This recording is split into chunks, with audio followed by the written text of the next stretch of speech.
Devghat is auspicious to Hindus as a meeting point of two important rivers, Kali Gandaki and Trishuli. It is the holiest place in Hindu mythology. No matter you are rich or poor, your will or compulsion, you will be old with grey hair and cripples. The body can recognize the approach of the old age. Nepali society, which was primarily built upon the concept of joint family, is adopting the concept of nuclear family. This change on social behavior is taking a heavy toll on the elderly for their presence least valued in the family. Worst of all, some even look down upon their elderly parents as economic burden. The elders then must search a corner of refuge to silently console themselves. Devghat Vridhashram is an example of collective investments of NRN dispersed around the world. NRNA has contributed the largest effort for this ashram. Our senior citizen felt relief somehow the pain was overlapped by a mild smile. But this is for those who can walk, who are physically fit. But whose physical condition is worse, this shrine platform is deep hell for them. This senior lady, she had child marriage and lost her husband, so she was left here years ago. Now she is weak, has diseases, cannot move. Dining hall is miles away. No one is there to bring her 2 square meal and a glass of water. Not even a single tablet for headache. Shelter is like cowshed. The sun rises with the glory of the dawn, but she only sits sadly when the dying dusk beckons it under the dark blanket of night. She is 100 years old this August. Not only she, many others also have similar story here. From times immemorial, the human civilization has acknowledged to the fact that there exists an end to which all must yield. One cannot escape alive from the maze we call life. This is perhaps the only eternal truth. त्यही पनि जान खाना आउन नि सकिन भने अब कसैले दिए खाने नभए नखाने माइतीले पनि एउटा दिएपछि पन्छाउने खोज्दो रहेछ नि क्या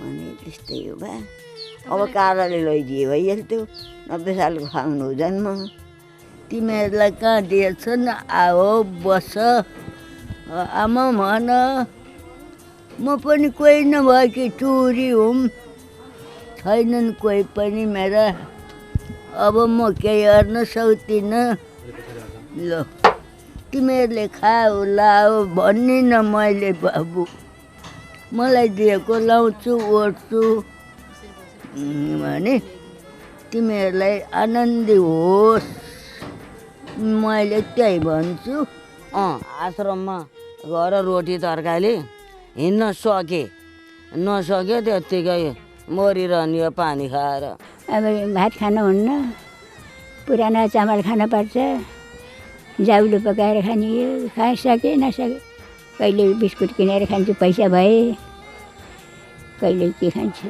नुनिलो बिस्कुट अर्को बिस्कुट खान हुन्न बाँच्न त पर्यो भगवान्ले बोलाएनन् धेरैले दुःख पाएका छन् स्वयं व्यक्तिले त दुःख पाएकै छ त हामी जस्ता जो सोशल वर्कर सेवा गर्न तत्पर छौँ हामीहरूलाई पनि एउटा असुविधा भएको छ किनभने यस्ता भक्त भक्तिनीहरू माईहरू वृद्धहरू वृद्धाहरू छर लिएर बसेका छन् अलग अलग ठाउँमा अलग अलग जग्गा गएर अलग अलग जग्गा खाना पुर्याएर अलग अलग गएर सेवा शुश्रूषा गर्न हामीलाई पनि अप्ठ्यारो परिरहेको छ त हाम्रो संकल्प यो छ कि यस्ता वृद्धहरू जो थलो परेका छन् घन्टी बजेको बेलामा आश्रममा गएर खान सक्दैनन् ओछ्यानमै दिशा पिसाब गर्ने अवस्थामा छन् जसका केयर गर्ने अरू कोही छैन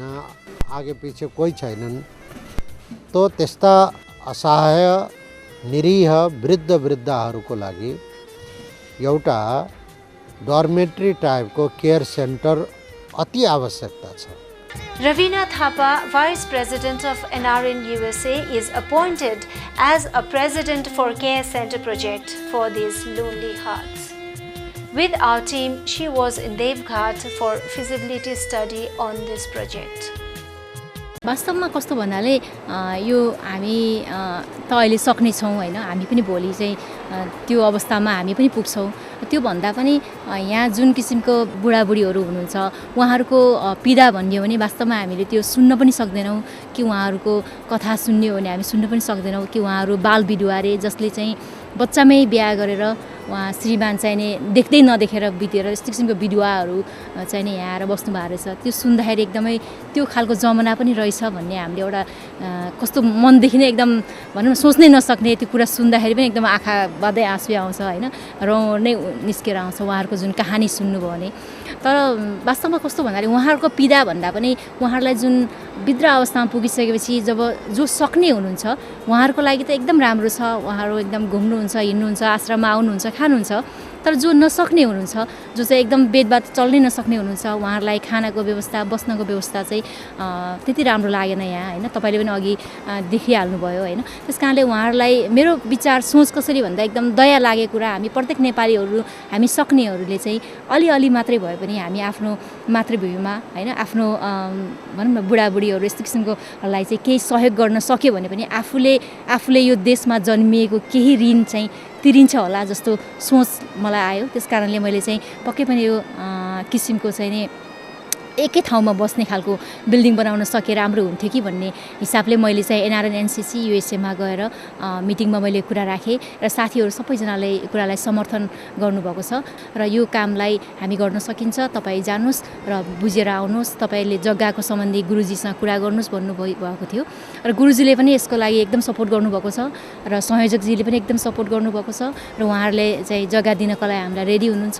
सिर्फ हामीले चाहिँ पैसा जम्मा गर्ने हो र हाम्रो पैसा जम्मा गर्ने भन्ने कुरा चाहिँ हामीले सोच बनाएका छौँ होइन, कसरी चाहिँ हामीले डोनेसन उठाउने भन्ने कुरा र यसको लागि चाहिँ मैले मात्रै गरेर हुँदैन, सम्पूर्ण जति पनि हुनुहुन्छ उहाँहरूको सपोर्ट र साथ र सहयोग भएमा पक्कै पनि उहाँहरूलाई सेवा दिन सकिन्छ भन्ने मैले विश्वास लिएको छु।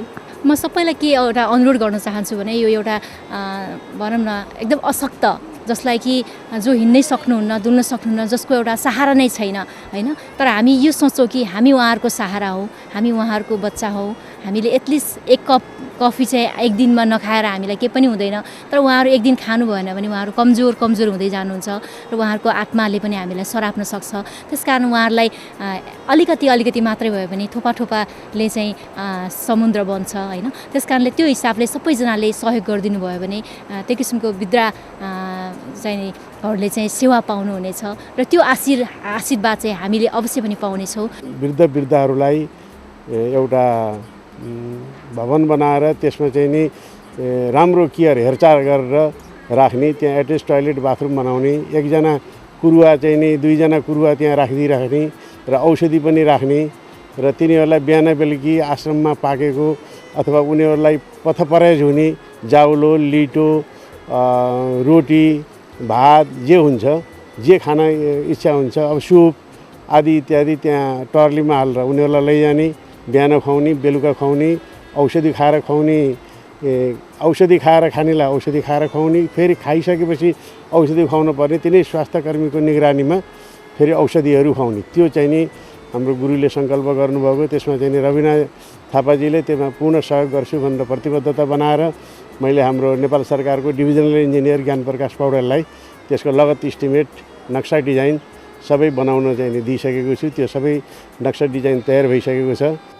एकदम यो हामीले वृद्ध आश्रमकै रूपमा बनाउन लागेकोले अब स्वतः रूपमै वृद्धकै लागि सहज हुने खालको डिजाइन गरिएको छ र त्यो पक्कै पनि वृद्धहरूलाई चाहिँ सहज हुने र सजिलो हुन्छ भन्ने हामीलाई लागिरहेछ।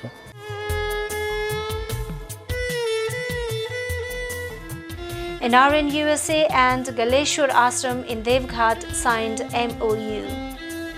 Galeshwar Ashram will provide sufficient land and take responsibility of operation management for the care center capacity of 10 elderly and needy senior citizens. This care center for the elderly fills one with hope.